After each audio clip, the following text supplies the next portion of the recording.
தெரியும். அப்துல் கலாம் ஐயா அவர்கள் ராமேஸ்வரத்துல இருந்து ராமநாதபுரத்துக்கு படிக்க போனோம். அந்த காலத்துல மேல் படிப்பு ராமநாதபுரத்துல தான் இருந்தது. அப்போ அவங்க அப்பா இவர் போறதுக்கு யோசிச்சார். அவங்க அம்மாவும் தடை பண்ணாங்க. அவங்க அப்பா கூட்டு போய் ராமேஸ்வரம் கடற்கரையில வானத்தில் பறக்கிற பறவையை பார், அது திசை தெரியாமல் எங்கெங்கோ பறக்கிறது, திரும்பவும் தன்னுடைய கூட்டை தேடி வருகிறது, அது மாதிரி நீயும் பறந்து போய் திரும்பி வா அப்படின்னு சொல்லி அனுப்புனார். சொன்னது அவங்க அப்பா. இது சொல்றது சரி. ராஜ்குமார் வந்தோடனே அவங்க சொன்னார், நீங்க கவனிச்சீங்க, அடுத்தவரை எதிர்பார்ப்பது வாழ்க்கை அல்ல, எது வந்தாலும் நாமே சமாளிப்போம் என்று எதிர்கொள்வதுதான் வாழ்க்கை சொன்னார் இல்லையா? ஞாபகம் இருக்கா உங்களுக்கு? இப்ப ராஜ்குமார் வீட்டுல ராத்திரி 10 மணிக்கு 2 ரவுடி பேர் வந்து வாசல்ல நிக்கிறாங்க. ஏன் ராத்திரி பகல்லே வரணும்? நான் ஏதோ ஒரு பொருள் அந்நேர ராஜகுமார் மனைவிட்ட என்ன சொல்லணும்? நாமே நம்ம எதிர்கொள்வோம், அடுத்தவரை எதிர்பார்க்க கூடாது, நாம் தான் செய்ய வேண்டும். சொல்லணுமா இல்லையா? 100க்கு எதுக்கு போன் பண்றீங்க? எதுக்கு போன் பண்றீங்க? ஐயா நாங்களே பார்த்துக்கிறோம், ஐயா காவல்துறை வராதீங்க. நான் யாரு? குதிரையை குளிப்பாட்டினாங்க. எங்க இருந்தியா வந்தீங்க? ஒவ்வொருத்தையும் நம்ம அடுத்தவரை எதிர்பார்த்து கிடக்கிறோம். இது மாதிரி பேசி ரொம்ப அநியாயம். அதுக்கு நிறைய விஷயம் இருக்கு. அவரு அன்புநாதன் சார் எங்களையெல்லாம் அவர் தான் கொஞ்சம் காப்பாற்றி வச்சிருக்கிறார். மாசத்துக்கு ஒரு வரையாவது நானும் ஐயா தான் போய் அவர்கிட்ட கையை கொடுப்போம். ஏன்னா அவர் தான் அந்த நல்ல மருத்துவம் தருவார், நல்ல மருந்துகள் தருவார். நாங்க கொஞ்சமாவது நடமாடுறோம்னா அதுக்கு முழு காரணம் அவர் தான். நாங்களே அவரை நம்பிதான் இருக்கோம். அவருக்கு என்ன சொல்றாரு? நீங்களே உங்களுக்கு பல்ஸ் பார்த்து பல்ஸ் பார்த்து எப்படி முடியும்? இது எங்களுக்கு நிறைய சொல்லிட்டாரு. கோழி இறை தேட சொல்லி தருகிறது குஞ்சுகளுக்கு. சொன்னாரா இல்லையா? கோழி இறை தேட சொல்லி தருகிறது. அதுக்கு பிறகு குஞ்சு தானா போய் சாப்பிடும். அந்த குஞ்சு அடுத்த நாள் இருக்குமா இல்லையான்றதை அவன்ல முடிவு பண்ணுவான். 2 சொந்தக்காரர் வந்து கருத்தை நிறுத்தி சிக்கன் 65 ஆகிடுவாங்க. அது இருக்கிறது இல்லாததுமே ஒருத்தன் கையில இருக்கு. ரொம்ப சொல்லியிருக்கிறாங்க. அவையத்து முந்தி இருப்பது நிறைய சொல்லிக்கிறாங்க. ஒரு சில விஷயங்கள் இருக்க இந்த உலகத்துல நமக்கு ஆசைகள் இருக்கு, முயற்சி இருக்கு. ஆனா அதெல்லாம் நடக்கிறது நம்ம கையில இருக்கா, மற்றவங்க கையில இருக்கா? இந்த கோரிப்பாளைய ரோட்ல வண்டி ஓட்டுறதே உங்க கையில இருக்கா? முதல்ல கோரிப்பாளையம் இருக்கா?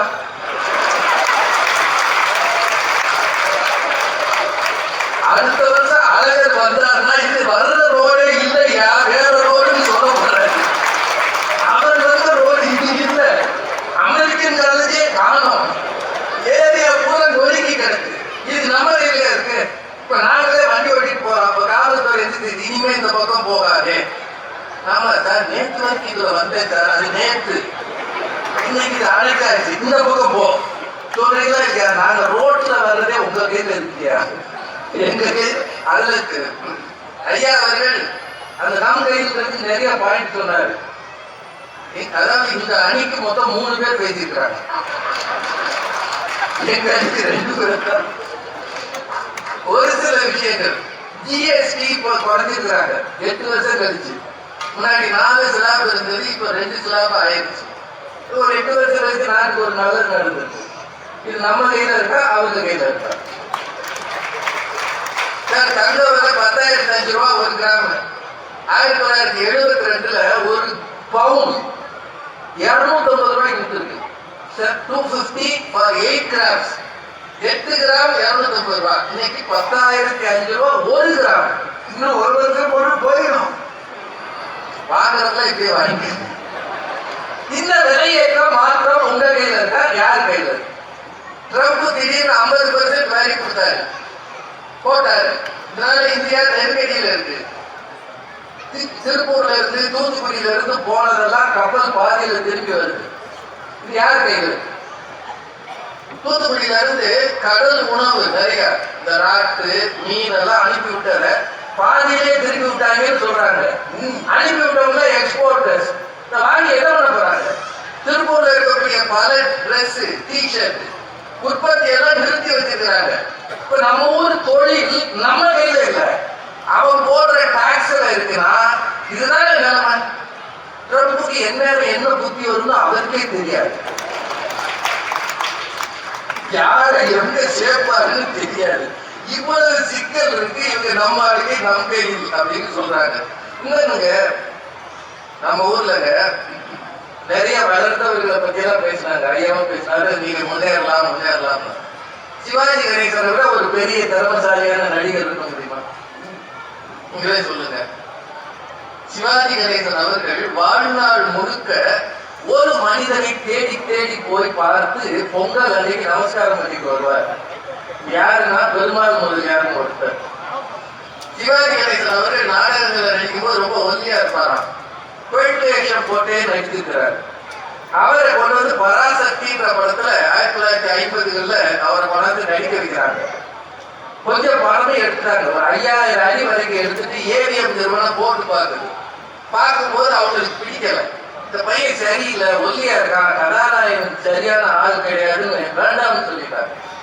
ஆனா அந்த பெருமாள் முதலியார் மட்டும் இல்லை, இவன் தான் இந்த படத்தின் கதாநாயகன் உறுதியை சொல்லியிருக்கிறார். சொன்னதும் இல்லாம சிவாஜி கணேசனை கொஞ்ச நாள் வச்சு நல்ல சாப்பாடு கொடுத்து உடம்பு கொஞ்சம் குட்டாக வச்சு ஏற்கனவே எடுத்த காட்சிகளை எல்லாம் திரும்பவும் படமாக்கி பராசக்தியை கொண்டு வந்தார். இந்த படம் வந்ததற்கு காரணம் சிவாஜி கணேசன் வந்தவரை பெரிய ஆயிட்டாரு. நான் முதல் படத்தின் வாய்ப்பை உறுதியாக தந்தது யார்? பெருமாள் முதலியார். பெருமாள் முதலியார் இல்லை என்றால் சிவாஜி கணேசனே இல்லை என்பதுதான் உண்மை. அப்படின்னா அது யார் இருந்தது? பெருமாள் முதலியார். நீங்க எல்லாரும் கேட்டு ரசிச்ச பாட்டு ஒன்று இருக்கு, அல்லா அல்லா நீ இல்லாத இடமே இல்லை, நீதானே உலகின் இல்லைன்னு ஒரு பாட்டு இருக்கு, கேட்டிருக்கீங்களா? இந்த பாட்டை பாடுறது யாரு? MS விஸ்வநாதன். முகமது பின் துக்ளக்னு ஒரு படம். இந்த படத்தை, இந்த பாட்டு டைட்டில் சாங்ல வரும். இந்த படத்துல இந்த பாட்டை பாடுறது MSV தான் பாடணும்னு ஷோ ராமசாமி விரும்பினார். அவர் தான் இந்த படத்துல நடிச்சாரு, அவர் தான் டைரக்ட் பண்ணாரு, அவர் விரும்பினார். ஆனா MS விஸ்வநாதன் மாட்டேன்ட்டாரு. இது இஸ்லாமிய பாட்டு, எனக்கு இது சரியா பாடலைன்னா பிரச்சனை வந்துடும், நான் மியூசிக் போடுறேன், நீங்க வந்து முகமது ரஃபியை கூப்பிட்டு பாட வைங்க, அப்படி அவர் வரலன்னா TMS பாட வைங்க அப்படின்னு ரொம்ப போராடி இருக்கிறாங்க. ஷோவுக்கு இவர் தான் பாடணும்ன்றது விருப்பம். கடைசியில இவர் சொல்லியிருக்கிறார், ஷோ ராமசாமி சொல்லியிருக்கிறார், நீ பாருங்க MSV ஒன்றும் வேண்டாம், 3 பேரை எழுதுவோம், TMS, முகமது ரஃபி, MSV, திருமண சீட்டு போடுவோம், நீங்களே எழுங்க, யார் பேர் வந்து அவர் பாடட்டும். அவர் பாவம் அப்புறாணி மனுஷன், திருமண சீட்டு போட்டு 3ஐயும் குலுக்கி MSV எடுத்துக்கிறார். எடுத்து பார்த்தா MS விஸ்வநாதன் வந்துருச்சு. பாடுங்க பாடிட்டாரு. அதுக்கு பிறகு ஜோ சொன்னாரா, 3 சீட்லையும் 9 பேர் தான் இருக்கு,